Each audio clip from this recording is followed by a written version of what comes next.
Queria convidar você a abrir a sua Bíblia no Salmo de número 148. E na medida que você encontrar, fique de pé.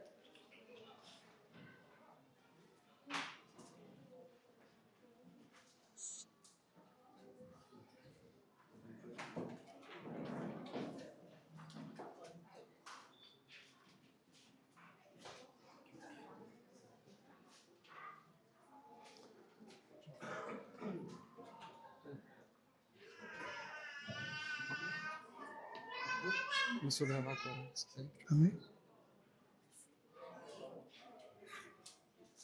Salmo de número 148.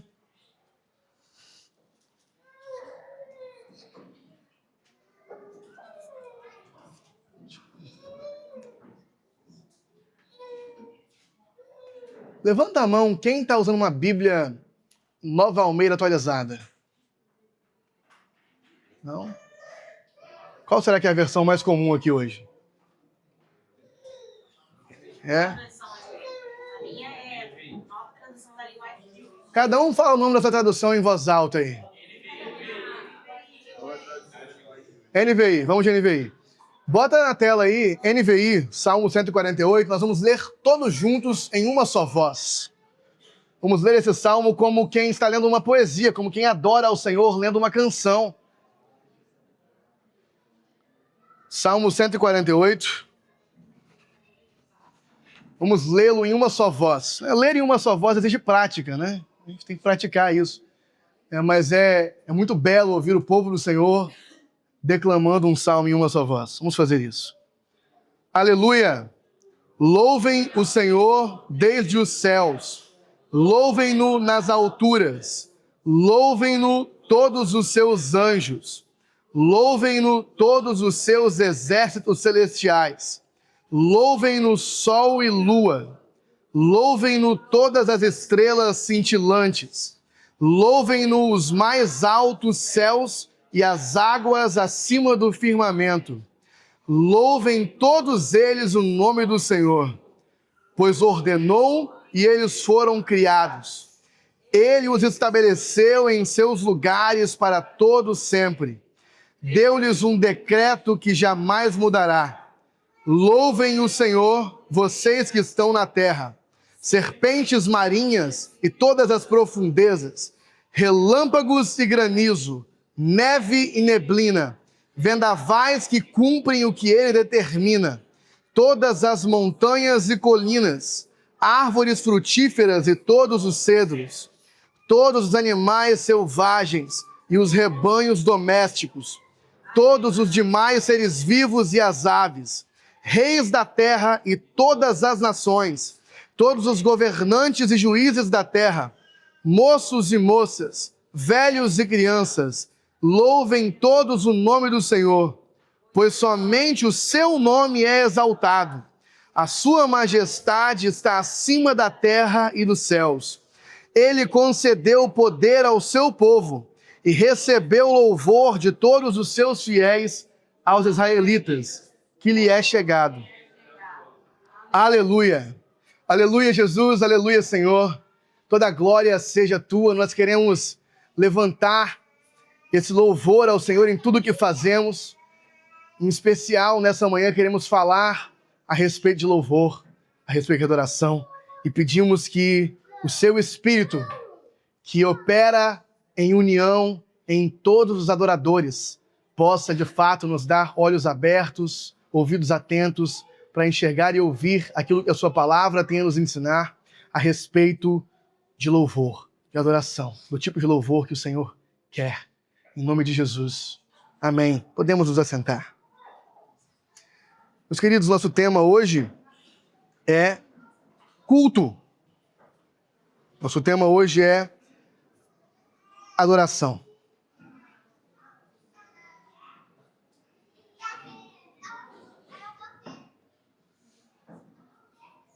Ao longo dessa semana e da próxima semana, nós queremos juntos pensar o culto. Porque o que é cultuar?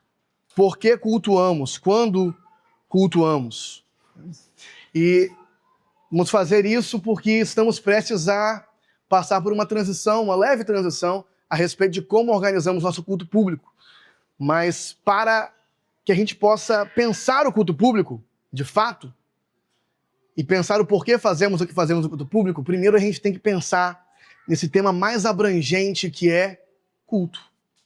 O que é culto? Não podemos cometer o erro. Na verdade, culto, adoração, louvor são palavras intercambiáveis que falam aqui nas Escrituras a respeito da mesma coisa. E não podemos cometer o erro de pensar que a palavra culto tem por significado apenas aquilo que nós temos chamado de culto público. Inclusive, é exatamente por isso que nós chamamos de culto público. Nós chamamos de culto público para não confundir e não cometer o erro de pensar que não estamos cultuando quando não estamos aqui. Amém? Inclusive, você não vai encontrar no Novo Testamento a palavra culto no sentido que nós usamos ela. Você absolutamente não encontrará. Lá você vai encontrar culto ali em Romanos 12 como uma expressão do que somos como sacrifícios vivos ao Senhor. E você vai encontrar bastante coisa a respeito da reunião dos santos, mas normalmente com o nome de reunião ou de encontro. E, inclusive, é também por isso que nós temos essa escolha pedagógica, né, de chamar nosso culto de encontro da família. Não porque não seja um culto, é um culto público, mas nesse nome nós queremos trazer à tona esse fato de evitar que qualquer um se confunda e ache que só está cultuando quando está aqui. O que acontece no encontro da família é que a igreja que estava cultuando em todos os lugares agora se encontra para cultuar junto. Portanto, encontro da família. E retomando, nós vamos iniciar uma nova fase, mas não podemos conversar sobre culto sem antes pensar a coisa mais abrangente, né? O que é adoração. O que é culto nesse aspecto mais central. Então, nesse domingo, a gente quer falar um pouco sobre adoração no seu aspecto geral, culto no seu aspecto geral. No domingo que vem, queremos falar um pouco sobre o culto público em si. Por que fazemos o que fazemos quando nos reunimos. Então, para começar a entender, né, a gente já começa com essa pergunta que tantos respondem de formas tão diferentes. O que é adoração? Certamente você já se fez essa pergunta ou já ouviu algum pregador fazê-la e tentar respondê-la, né? O que é adoração? E nós já ouvimos várias respostas para essa pergunta. O que é culto e o que é adoração? Se a gente fosse honesto, né, qual que é a resposta mais natural que vem no nosso coração quando alguém pergunta essas coisas? A meu ver, meus irmãos, isso talvez seja um pouco diferente no seu coração, mas eu acho que a resposta mais natural, errada que seja, que vem no nosso coração quando alguém fala adoração, a gente pensa no quê? No momento de música aqui do culto. No momento em que a gente canta canções ao Senhor. E quando a gente pensa em culto, a primeira coisa que vem à nossa cabeça é esse momento maior aqui organizado, que normalmente é o quê? Adoração mais pregação. Então a gente costuma ter essas respostas como mais naturais na nossa cabeça. Mas, ao mesmo tempo, a maioria de nós já ouviu alguém falar, não, meu irmão, adoração não é só música. Adoração é forma de vida. Acho que muitos de nós já também ouviram. Mais próximo, a equipe de som tinha me orientado a não aproximar. Vamos ver o que vai acontecer ali. Continuando, então. Muitos de nós já ouviram isso, né? Adoração não é só música, adoração é forma de vida, é obediência, né? E é verdade. E é verdade. Agora, o fato é que as palavras que nós usamos para descrever essas coisas não nos ajudam muito e acaba que a confusão impera um pouco. Se a gente perguntasse um por um o que é culto, o que é adoração, nós teríamos respostas um pouco diferentes. Infelizmente, na mente de muitos, não há uma resposta clara. E qual que é o maior perigo? O perigo é que culto, adoração, se torne uma lista de coisas que nós fazemos por fazer, sem entender muito bem por que fazemos. Então, como igreja, nesses 2 domingos, a gente quer superar isso. Há pelo menos 3 erros sobre culto que nós precisamos deixar para trás. pelo menos 3 erros sobre culto que nós precisamos deixar para trás. Achar que culto é algo que começa em nós e chega a Deus. Isso é um erro. Vamos falar sobre por que isso é um erro hoje. Segundo erro, achar que culto é algo que nós fazemos uma vez por semana, ou 2, ou 3, que seja. Só no encontro dos santos. E o terceiro erro, achar que culto, adoração, é algo entre nós e Deus apenas. E que ninguém mais tem nada a ver com isso. Então são 3 erros que nós precisamos superar como igreja. Precisamos enxergar a adoração com clareza. E para isso, nós temos que enxergar a adoração de forma mais abrangente. Entender que a adoração não é um tema isolado. Na verdade, eu vou falar aqui 3 coisas que eu gostaria que quem anota, anote. Na verdade, a história do mundo é a história da adoração. Na verdade, a história do mundo é a história da adoração. A segunda coisa, a grande história de Deus, que é aquilo que a gente está sempre falando aqui, criação, queda, redenção, consumação, a grande história de Deus é uma história sobre adoração. E a terceira coisa é o Evangelho, a boa notícia pela qual somos salvos, o Evangelho é todo sobre adoração. Então eu pedi para você anotar por quê. No fim aqui, eu queria que você conferisse se você entendeu essas 3 frases.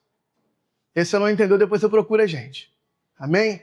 Então meu objetivo é que isso aqui fique claro a partir dessa exposição. Então a história do mundo é, na verdade, a história da adoração. A grande história de Deus é uma história sobre adoração. E o Evangelho é todo relacionado à adoração. Entender isso vai nos fazer olhar para a nossa adoração pública com um novo vigor, com nova paixão.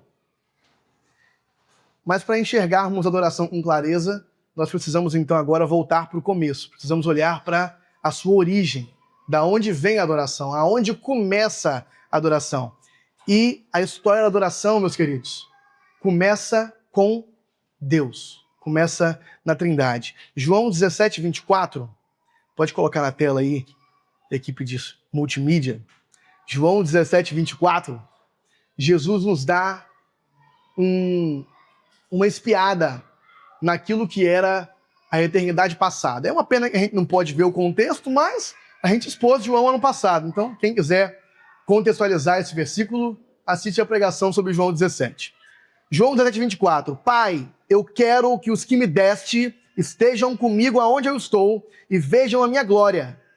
A glória que me deste, porque me amaste antes da criação do mundo. Então Jesus nos dá uma espiada em como eram as coisas antes da criação do mundo. E antes da criação do mundo havia amor. Na eternidade passada, que é o tempo eterno em que Deus viveu antes de nos criar. Quantos anos Deus viveu antes de nos criar? Se Deus é eterno. Eternamente. Então a gente fala de uma eternidade passada e de uma eternidade futura. É um termo muito interessante isso. Eternidade passada. Quebra com a nossa concepção de tempo. Mas na eternidade passada, esse tempo eterno, já havia algo. Havia amor. Esse e outros textos revelam um Deus que é amor, um Deus que existe constantemente e eternamente em constante estado de amor.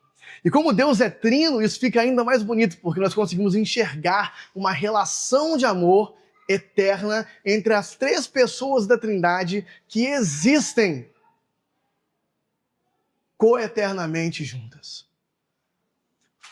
Um eterno fluir de amor autodoador. Uma apreciação sem fim entre Pai, Filho e Espírito Santo.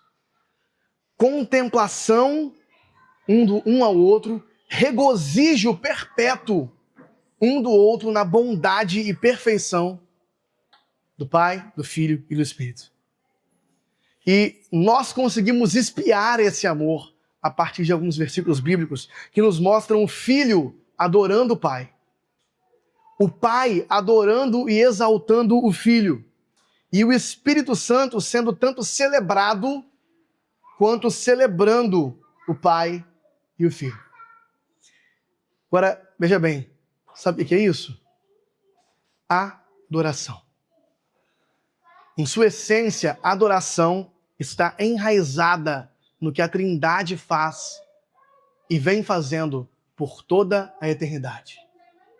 A Trindade existe em estado constante de amor e, portanto, em estado constante de adoração.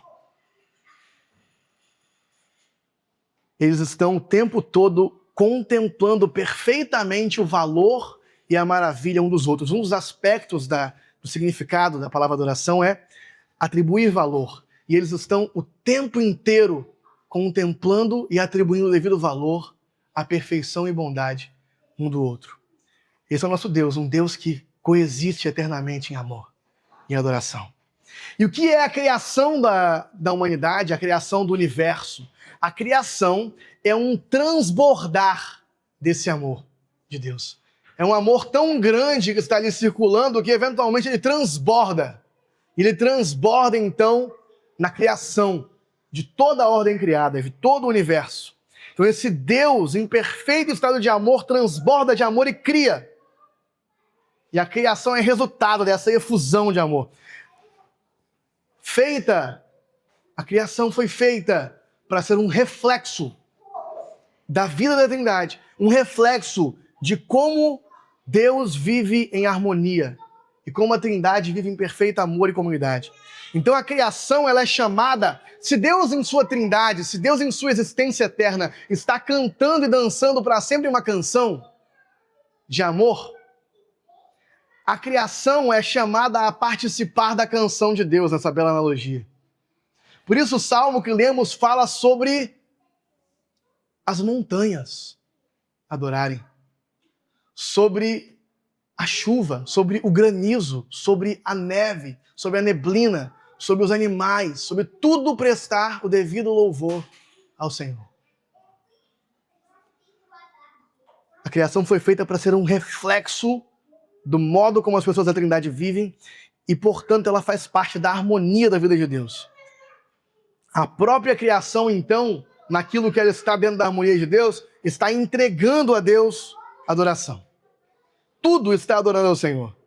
E todo o universo foi criado para viver nessa harmonia, para se juntar a Deus, para se unir a Deus em sua eterna canção de amor, inclusive eu e você. Inclusive nós. Vocês estão entendendo a dimensão do que é adoração? Como a gente não pode diminuir o que é adoração? Adoração, nesse sentido, é participar de algo que a Trindade já vem fazendo eternamente. É participar disso. E não só via palavras. Como que um lírio adora ao Senhor? Como que uma abelha adora ao Senhor? Respondendo a resposta que ele gostaria deles. Sendo aquilo que ele os fez para ser. Estando dentro da harmonia da ordem criada. Então é uma resposta, às vezes, sem palavras. No centro da criação, então, nós vamos passar rápido por isso, mas é importante e interessante mencionar. No centro dessa criação perfeita, Deus coloca um líder de adoração. Olha aí. Olha a figura do líder de adoração. Quem era esse líder? Quem faz um bom chute aí? Adão. A imagem de Deus. Homem e mulher. Vou falar Adão aqui, é a humanidade. Representados ali por homem e mulher no jardim. Os líderes de adoração da criação. Ser imagem de Deus tinha a ver com representar Ele perante a criação. E trabalhar a criação, entregando a adoração da criação toda de volta para Deus. Esse papel de intercessão, de sacerdócio. Sacerdócio é liderar a adoração nesse aspecto. E como Adão então adorava, gente? Nós sabemos que Adão não fazia cultos. Adão não fazia cerimônias. Quanto tempo de devocional será que Adão fazia? Não, cada momento da vida de Adão, enquanto não caído, era uma oferta de amor a Deus. Toda a vida no Éden era uma resposta ininterrupta de amor ao amor de Deus.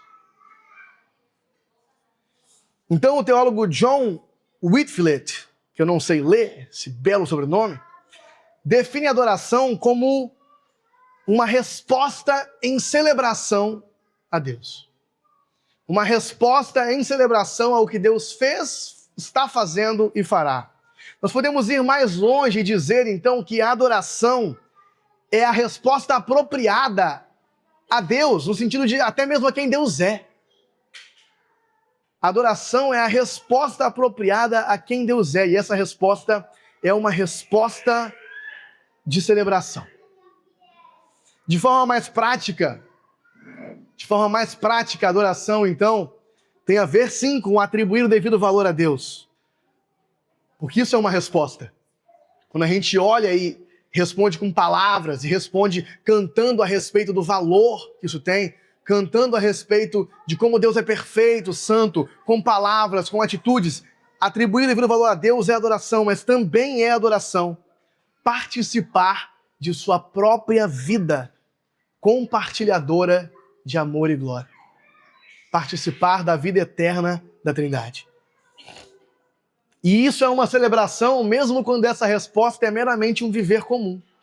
Um viver a vida comum que Ele planejou para nós.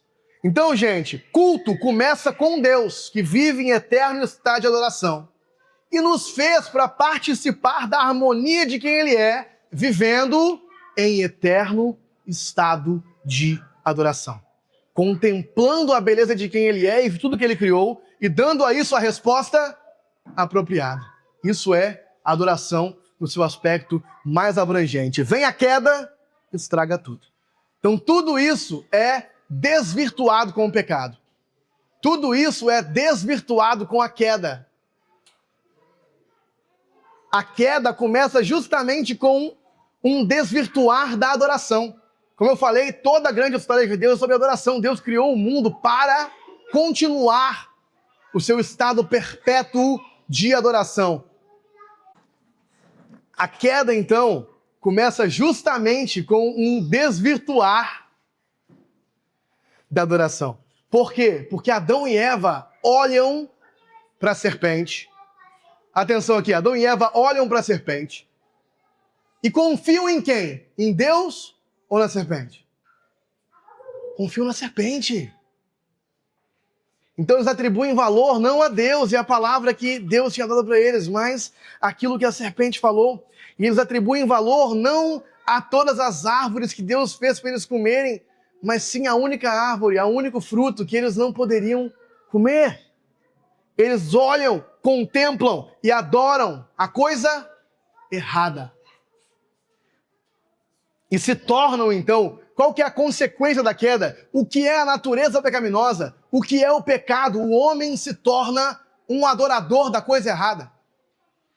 Isso é uma ótima definição da nossa natureza pecaminosa. Nós nos tornamos adoradores das coisas erradas. Nos tornamos pessoas que dão valor à coisa errada e que, portanto, vivem a vida de forma errada e desordenada, fora da criação harmoniosa de Deus. Nós somos criados para isso, mas saímos disso. Nós nos tornamos adoradores de frutos, mas acima de tudo de nós mesmos. Acima de tudo de nós mesmos, daquilo que nós podemos conseguir obter e nos tornar. Agora é interessante perceber que ainda é uma história sobre adoração. Na queda, a adoração é desvirtuada. Ela não acaba, ela não cessa, porque a essência humana é uma essência de adoração. Nós somos feitos para esse derramamento contínuo de amor que a Trindade vive. Então nós continuamos amando coisas e adorando coisas. Só que agora as coisas erradas. E o que antes era adoração se torna adoração desvirtuada, que a gente tem um nomezinho para isso: idolatria. Esse é o nome. A nossa essência segue a mesma. Nós fomos criados para expressar amor e adorar. O que muda é que agora nós estamos adorando as coisas erradas. O teólogo Harold Best descreve: neste exato momento, atenção a essa frase, que isso aqui é muito interessante, nesse exato momento, e enquanto durar este mundo, todos os habitantes dele estão curvando-se e servindo a alguma coisa ou alguém. Nesse momento, todos os seres vivos estão servindo e se curvando a alguma coisa ou alguém. Pode ser um artefato, uma pessoa, uma instituição, uma ideia, um espírito ou Deus através de Cristo. Mas todos estão adorando, quer queiram ou quer não. É para isso que fomos criados, não conseguimos fazer outra coisa senão isso.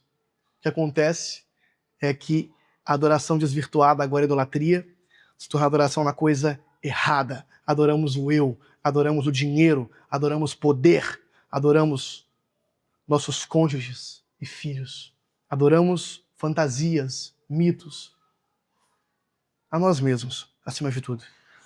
E essa adoração à coisa errada nos desumaniza, porque nós somos feitos para ser reflexo de quem Deus é. Então, o ser humano, no seu estado mais puro, é refletir Deus. Mas para isso tem que estar adorando Deus. Quando adoramos o dinheiro, sabe o que a gente se torna? Dinheiro. A gente começa a perder a nossa humanidade. Torna-se o amador na coisa amada. Nós começamos a nos parecer com aquilo que adoramos. Como fala Isaías, aqueles que adoram ídolos de madeira tornem-se semelhantes a eles, aqueles que os adoram. É Isaías mesmo? Depois a gente verifica. Amém. Então essa adoração à coisa errada nos desumaniza. Nós somos criados para refletir Deus e agora passamos a nos tornar cada vez mais próximos de objeto. Nós mesmos nos objetificamos. E esse era o percurso que nós estávamos. O percurso da desumanização. Mas Deus não nos abandona nesse percurso. Deus quer nos dar um caminho de volta ao jardim. Um caminho de volta à adoração em perfeita harmonia a Ele. Então Ele começa a restaurar a adoração. A grande história de Deus é uma história a respeito de adoração. Deus começa então a restaurar a adoração. Ele chama para si um povo a partir de um homem, primeiramente a partir da promessa do descendente de Eva. Mas a gente vai ficando confuso, porque ele chama Abraão, depois ele chama Davi, até finalmente chegar no verdadeiro descendente. Mas ali em Abraão a gente tem a promessa de um povo, e um momento onde Deus jura por si mesmo. Abraão, da sua descendência, virá um povo que abençoará todas as nações, ou seja, trará todas as nações de volta à adoração de quem eu sou. E Abraão não deixa, Deus não deixa que isso dependa necessariamente do povo de Abraão, porque Deus promete por si mesmo. Ele jura por si mesmo que ele de fato faria isso. E a gente entra na história de Israel. E na medida que Deus chama Israel como povo, a partir ali de Abraão, a gente vai passar rápido por isso, ele vai revelando o plano dele para Israel, que seria uma nação eleita. A gente conhece esses termos, gente. Talvez alguém não conheça, mas a maioria de nós conhece. Uma nação eleita, um reino de sacerdotes. Luz para a nação, luz para as nações. Do que ele está falando aqui? Ele está falando sobre um retorno ao chamado original de Adão. Um retorno a um povo de sacerdotes que levariam o mundo inteiro a adorar a Deus e não a outras coisas. Luz para as nações. É um retorno de volta, é um chamado de volta ao jardim. Só que deu certo isso? De certa perspectiva, deu meio que errado. Porque Israel não levou as nações a adorarem. Pelo contrário, Israel se envolveu no culto de outras nações, adorando também coisas criadas a deuses falsos. Mas deu certo, porque como Deus jurou por si mesmo, então vem finalmente o descendente esperado, o filho de Abraão, Jesus Cristo, que na verdade é o próprio Deus encarnado. Então, como Deus jurou por si mesmo, ele vem cumprir a vocação de Israel, de ser luz para as nações. E ele mesmo, como rei de Israel e como representante de Israel, cumprirá essa vocação agora em Jesus Cristo. Nasce o descendente esperado, o próprio Deus encarnado. A encarnação, portanto, é o evento mais importante da história da humanidade. O próprio Deus vem cumprir a parte de Israel da aliança. E o Verbo de Deus, aquele que era o Verbo de Deus, que estava junto com ele, quando todas as coisas foram criadas, aquele que estava em eterno estado de adoração junto com ele, o Filho amado do Pai, que ele amou desde antes da criação do mundo, ele vem ser um novo Adão, um novo rei e sacerdote de um novo povo. O líder de adoração da criação. Luz para as nações de fato, aquele que direciona todas as nações a adorar a Deus. Sua vida, morte e ressurreição são uma resposta perfeita a Deus. A resposta devida, o ato de adoração mais profundo. E não é por acaso que depois que ele termina a sua obra aqui, ele ascende aos céus. Para fazer o quê, de acordo com o autor de Hebreus? Ser um sacerdote. Ser um líder de adoração no tabernáculo celestial, eternamente guiando todo o seu povo num culto cósmico de adoração a Deus. É bonito isso, né? Então não é à toa, não é por acaso, a história tem a ver com a história da adoração. Hebreus 8, de 1 a 2 fala: ora, o essencial das coisas que temos dito é que possuímos tal sumo sacerdote que se assentou à destra do trono da majestade nos céus, como ministro no santuário. Eu não estou forçando o texto, está aqui. Como ministro do santuário e do verdadeiro tabernáculo que o Senhor erigiu e não o homem. Jesus está, nesse momento, liderando todo o seu povo num culto eterno, do qual todos os que seguem estão convidados a participar. E nós estamos participando disso a partir da nossa união com Ele. Então Jesus é a verdadeira obra de restauração da adoração completa. E quando o Espírito vem no Pentecostes para habitar a igreja, tornando a igreja de fato o corpo de Cristo na terra, tudo o que a igreja faz na terra, como é ligado pelo Espírito Santo, a igreja faz em resposta à adoração eterna de Cristo nos céus. Toda a ação da igreja é uma ação feita em união com o que Cristo está fazendo nos céus. A igreja está o tempo todo unida com Cristo. As canções que cantamos, as orações que oramos, a fé que confessamos, tudo isso nada mais é do que amém ao que Cristo está fazendo. Porque nós estamos unidos com Ele, completamente. Aqueles que estão em Cristo estão completamente unidos com Ele. Então nós nos tornamos o povo da promessa. O povo através do qual Deus está em Cristo, restaurando a adoração de todo mundo. A harmonia da criação. Toda a criação está voltando à sua harmonia perdida com o pecado, a partir do povo de Deus, a partir da igreja. Para a igreja, então, o que é culto? Para a igreja, culto é a participação na adoração do próprio Jesus ao Pai pelo poder do Espírito. Extremamente trinitário. Extremamente trinitário. Para a igreja, culto, adoração, é participar da adoração de Jesus ao Pai pelo poder do Espírito. Começa no Espírito, é possível pela obra de Jesus e é completamente relacionado à glória da Trindade. Em Cristo, Deus nos fez belos novamente. Nossas vidas como um todo se tornam uma oferta de adoração aceitável, como foi feito para ser. E nós vamos continuamente nos transformando e crescendo novamente, agora não como pessoas que estão deixando de ser humanos. Lembra que estávamos em rota de desumanização? Mas agora em Cristo estamos em rota de glorificação. Porque de novo estamos adorando a coisa certa e nos tornando cada vez mais parecidos com Ele. Então a adoração tem a ver com dar a resposta apropriada a Deus e compartilhar da sua vida doadora de amor e glória. E em Cristo, nós somos feitos parte de novo dessa vida. E isso deve afetar o quê? Tudo.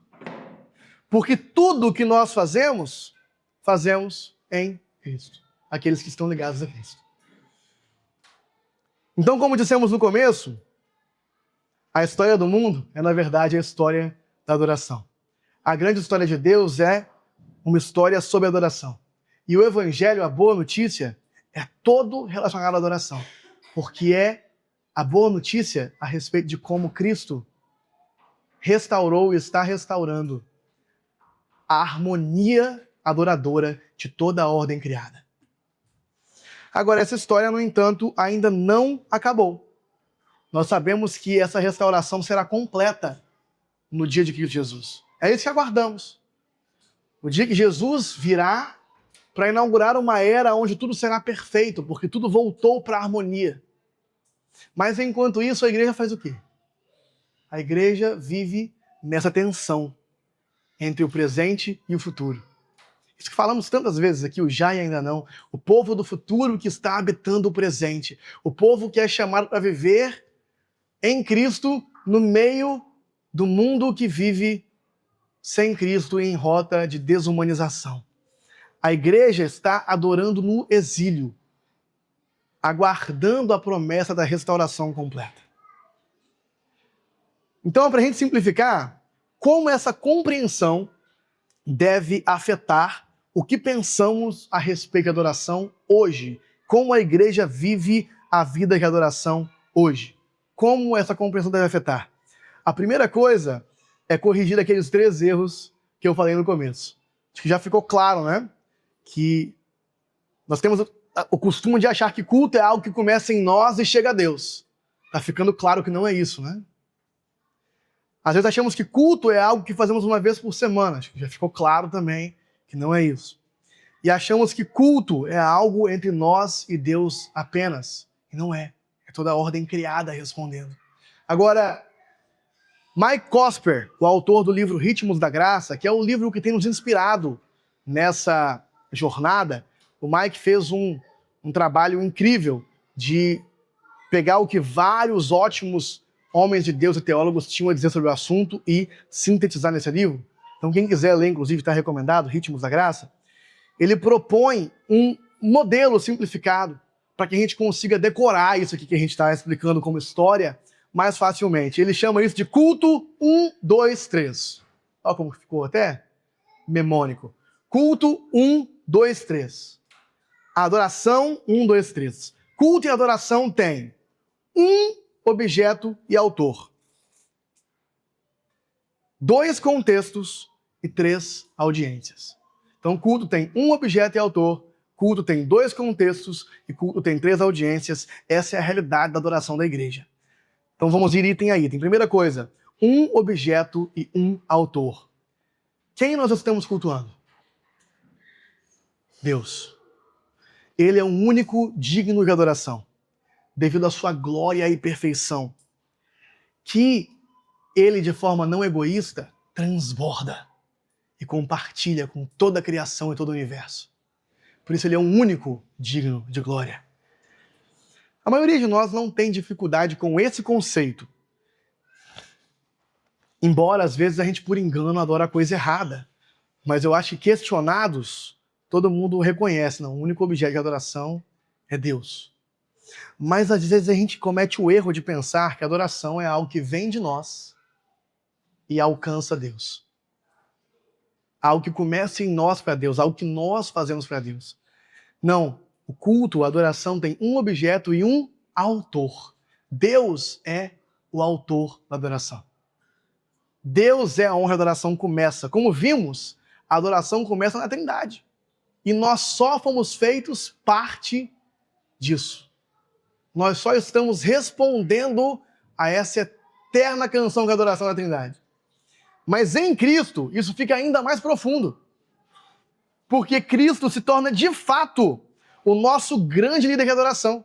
Como falamos, ele está nesse momento no tabernáculo eterno, prestando adoração a ele. Tudo que fazemos enquanto vivos é ou idolatria ou uma resposta a o que Cristo está fazendo nos céus. Um amém. Um viver aquilo que ele está nos fazendo viver. Um viver a vida dele em nós.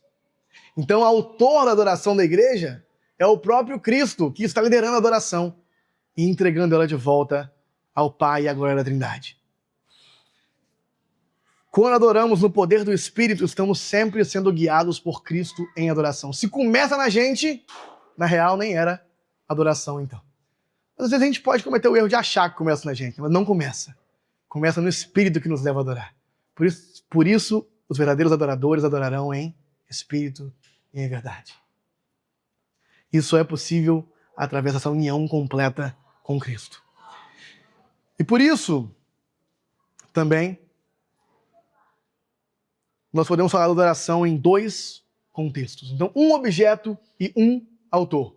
Deus é para onde vai a adoração e Deus é de onde vem a adoração. E estamos todos sendo feitos partes da vida eterna perfeita de amor da Trindade.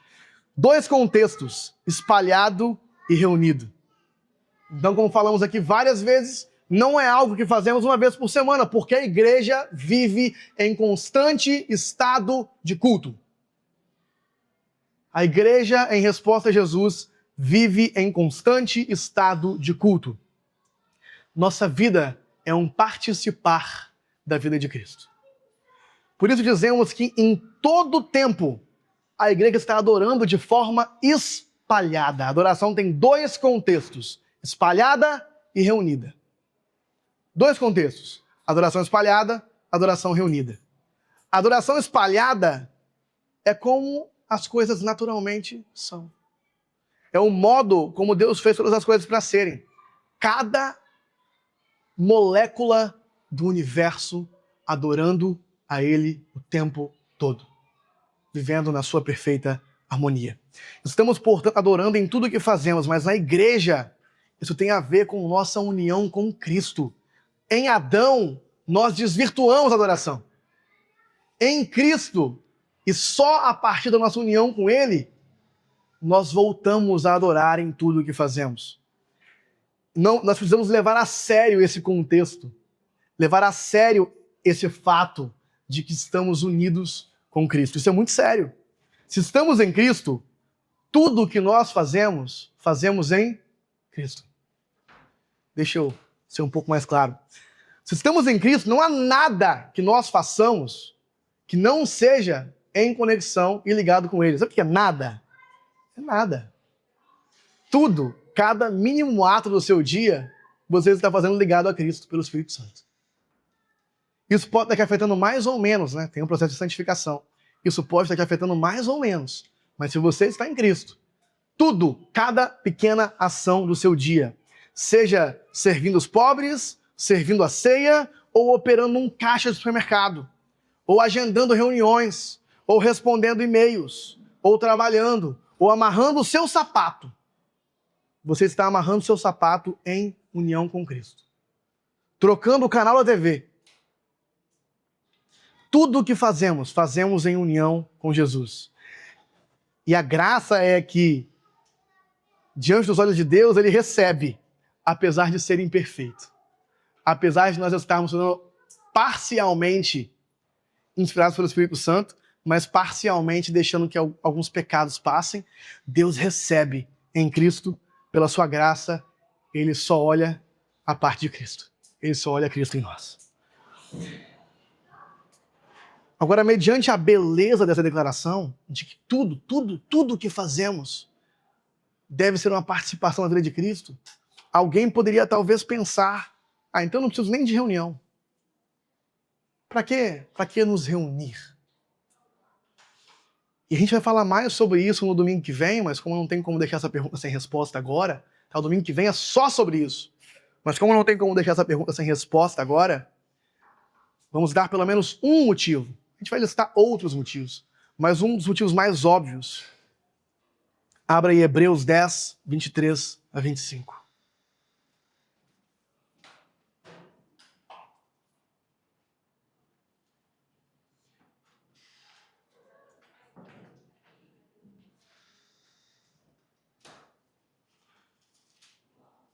Se a adoração espalhada é tão bonita, é tão bela, é tão importante, por que nos reunimos? Por que precisamos nos reunir?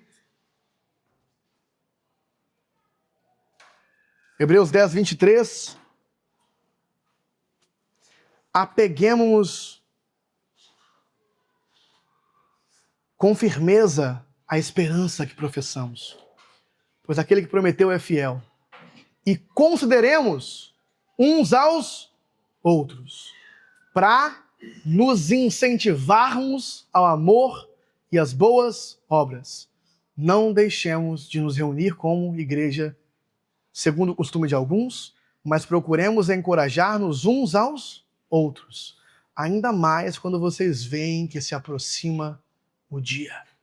Por que nos reunimos? Nos reunimos porque nos amamos. Nos reunimos porque sabemos que nós somos rápidos para esquecer.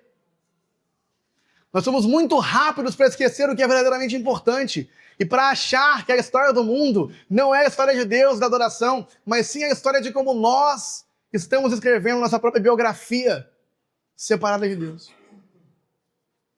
É muito rápido, gente, se esquecer disso. É muito rápido. Muito rapidamente a gente vira uma chave e volta a focar na gente, na nossa história. Então nós nos reunimos porque nós sabemos que somos rápidos em nos esquecer e precisamos então considerar uns aos outros, encorajar uns aos outros, estimular uns aos outros ao amor e às boas obras. É isso que o autor de Hebreus está falando. Nós vamos dar outros motivos para nos reunir no domingo que vem, mas isso aqui é o suficiente. A Bíblia nos ordena, em Hebreus, e ainda nos dá um porquê, né? Nem precisava dar, mas nos dá um porquê. Nos amamos, precisamos nos reunir para nos encorajar, para não nos esquecer, para lembrar uns dos outros, para estimular ao amor, para lembrar que a história do mundo é a história da adoração. Quando adoramos juntos, fazemos isso. Então, nós temos dois contextos para adoração: espalhada e reunida. E a adoração reunida, nesse seu aspecto de encorajamento, de lembrete, de não esquecimento, ela alimenta a adoração espalhada. Ela ajuda que nós não nos esqueçamos, então ela alimenta a adoração espalhada e permite que a gente saia daqui enviado para uma semana de adoração espalhada. E isso é ainda mais relevante, de acordo com o autor de Hebreus, na medida que o dia se aproxima. Então o culto tem um objeto e autor. Deus é para onde vai a adoração e é a origem de toda adoração. E o culto tem dois contextos, ele acontece o tempo todo. Ora de forma espalhada, ora de forma reunida. Por último, o culto tem três audiências: Deus, a igreja e o mundo. E isso também deve nos impactar e impactar a forma que nós pensamos a adoração. O culto tem três audiências: Deus, a igreja e o mundo. Primeira coisa, a presença de Deus, a audiência de Deus. Deus como audiência do nosso culto é certa, é uma garantia, não é algo que nós precisamos chamá-lo para vir.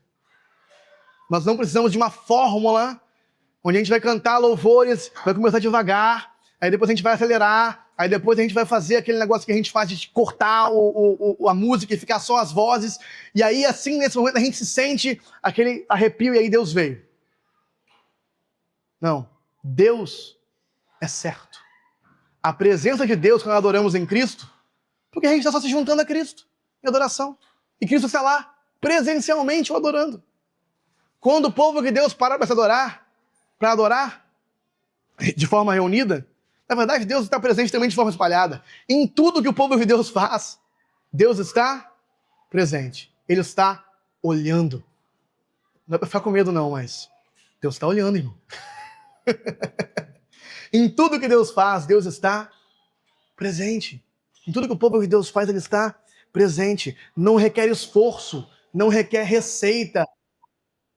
Ele é nossa audiência certa. Agora, a gente não pode cometer o erro de achar que, então, a adoração é apenas entre eu e Deus, somente. Porque tem mais uma audiência aqui. A igreja.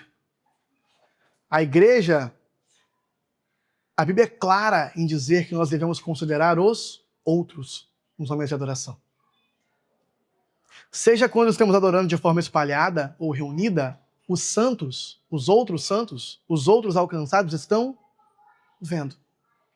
E a nossa adoração, espalhada ou reunida, serve também para a edificação do outro.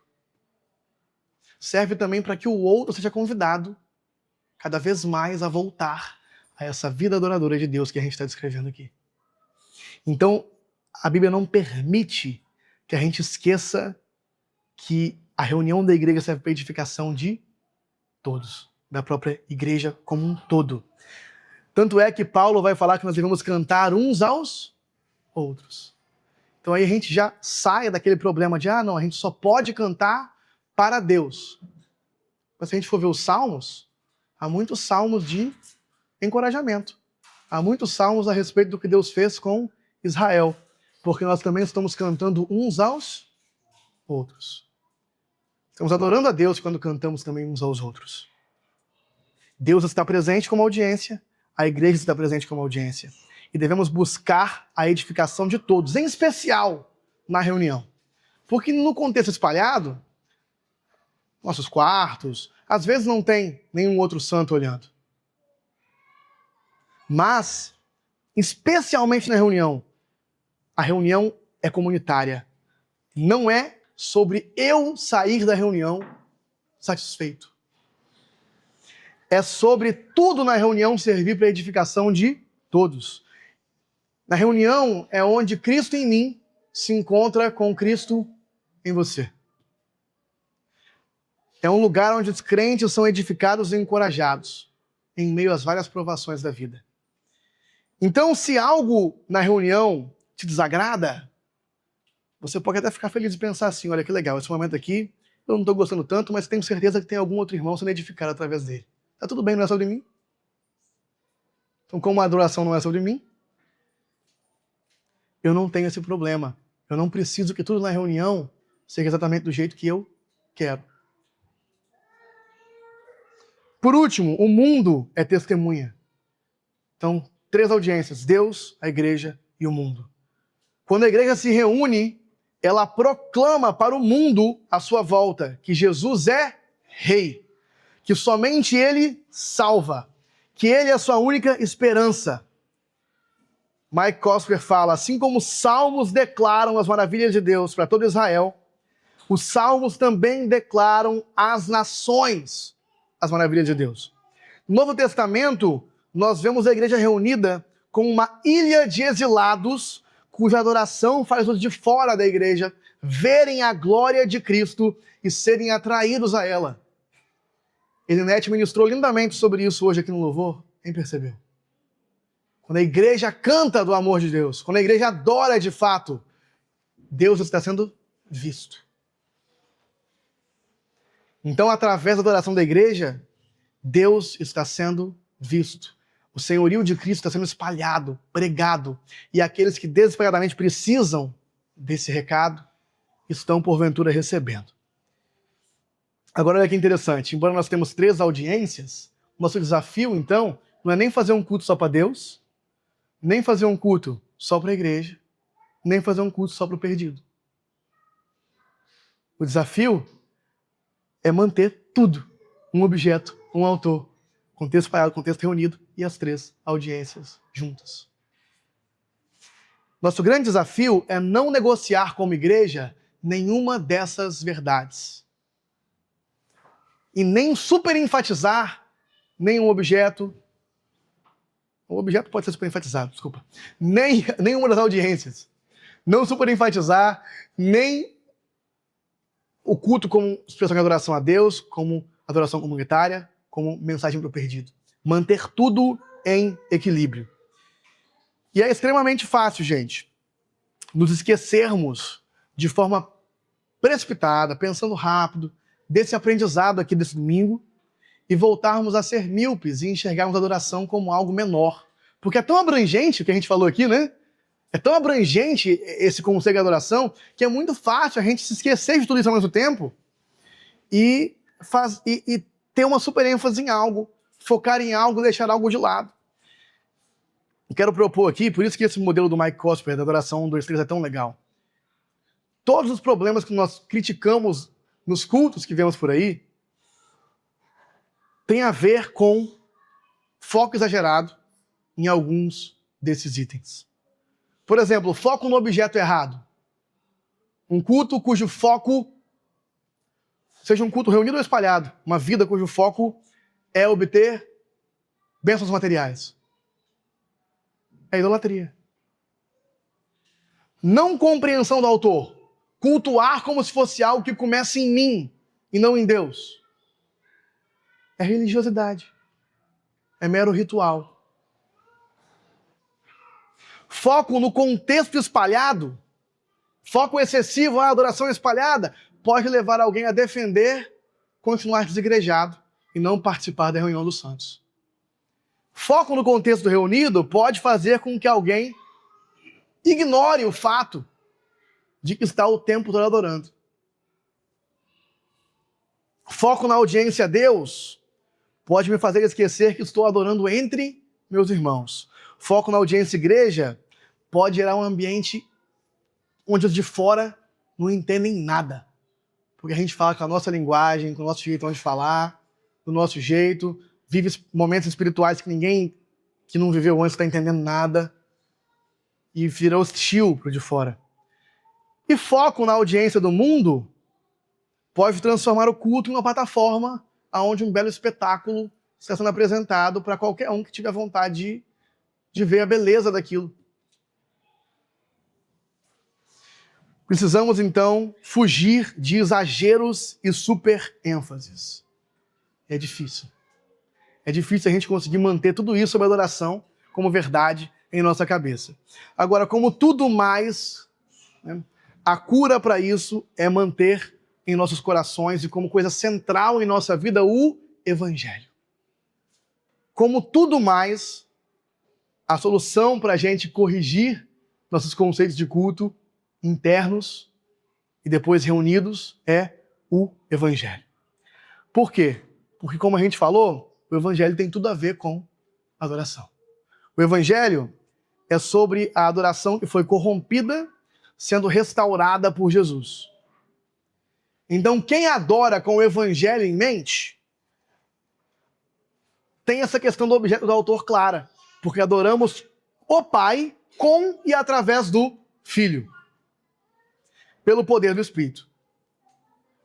Quem adora com o Evangelho em mente, tem em mente o aspecto espalhado e reunido, porque o Evangelho transforma toda a vida em um espaço sagrado. Porque Cristo habita em nós, então não há mais lugares sagrados. Se eu levo o sagrado em mim, todo lugar que eu chego é um lugar sagrado. Então eu estou sempre em estado de culto. O Evangelho transforma toda a vida. A boa notícia de que Cristo habita em mim transforma toda a vida em um espaço de adoração. E também nos liberta de esperar demais da reunião. Mas ainda assim nos compele a nos reunir. Porque eu preciso dar a boa notícia do Evangelho para os meus irmãos de novo, e de novo, e de novo. E encorajar uns aos outros. Então o culto que celebra o Evangelho, ele sempre reúne as três audiências, porque ele reúne o Deus que salva pelo Evangelho, a igreja que é formada pelo Evangelho e o mundo que precisa do Evangelho. Então, de fato, desde Gênesis 3, desde a queda, a adoração sempre teve a ver com o Evangelho. Em Israel, era prefigurado por sacerdotes e sacrifícios. Mas como povo de Deus, como povo do Novo Testamento, temos a alegria e privilégio de ver isso tudo cumprido em Jesus. E adorar o Cordeiro que foi morto. Ao longo de toda a história da igreja, culto tem sido isso. Uma resposta da igreja ao Evangelho. Se a gente manter isso no nosso coração, o culto como resposta ao Evangelho, fica mais fácil não cometermos o erro de enfatizar demais qualquer uma das coisas que a gente falou aqui. Meus queridos, nosso tema no próximo domingo é sobre o culto reunido e como essa compreensão afeta a reunião dos santos. Mas hoje falamos sobre a grande história da adoração e 90% do que falamos, na verdade, 98, 99% da adoração acontece quando não estamos reunidos. Então, o que levamos do fim dessa pregação aqui hoje? O que levamos desse ensino para segunda-feira, para terça-feira, para quarta-feira, para agora à tarde? Quase tudo. Deus está nos convidando a uma existência que não é centrada em nós e que nem parte de nós. Há uma existência onde ele não é somente uma parte que nós buscamos de vez em quando. Deus está nos convidando a todo momento a participar da grande festa que é a sua vida em celebração de amor. Essa é a nota prática, por mais que não pareça tão prática. É que nós possamos, então, a partir da compreensão adequada de adoração, responder, segundo a segundo, minuto a minuto, o grande convite de Deus em Cristo, de que estejamos o tempo todo adorando, de que estejamos o tempo todo vivendo uma vida que é parte da grande vida dele. Fazemos isso quando amamos como Cristo ama, quando, assim como a Trindade vive em eterno estado de comunhão, nós nos propomos a olhar para a criação e para o próximo como parte desse grande amor da Trindade. Então nos tornarmos, como o pastor Felipe tem falado, outros centrados. Centrados nesse fluxo de amor, uma vida em estado de adoração constante, uma vida como a vida que foi da Trindade, é uma vida de não amor a mim, é uma vida de amor em fluxo constante. De mim para vocês, de vocês para mim, e por todas as coisas e por todas as pessoas de toda a ordem criada. Esse é o grande convite de Deus para nós. Viver uma vida, e é um convite que, para aqueles que estão em Cristo, basta permitir que Cristo conduza a sua vida, porque ele é o nosso grande líder de adoração. Ele já está nos liderando a fazer isso. Amém, queridos? Vamos orar. Senhor Jesus, muito obrigado por não ter nos deixado em nosso caminho de nos tornarmos cada vez mais ídolos de madeira, nos tornarmos cada vez mais tão amantes do dinheiro e dos bens, que nós parecêssemos mais com um carro do que com você. Obrigado porque o Senhor nos livrou desse estado de desumanização. Nos livrou da desgraça que é viver uma vida sem a sua graça, só para nós mesmos. Obrigado porque o Senhor nos convida a fazer parte desse grande culto cósmico e que nós podemos olhar para isso não como se fosse apenas um evento, mas como quem enxerga o universo e todas as suas cores, e toda a sua beleza, e nos sentir chamados, como nos salmos que lemos, a louvar ao Senhor com cada fôlego, com cada respiração.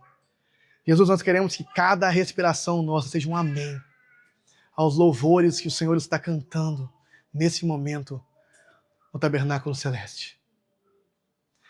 Nos guia, Jesus, nós precisamos desesperadamente do Senhor. Nos sustenta desse caminho. Em nome de Jesus. Amém.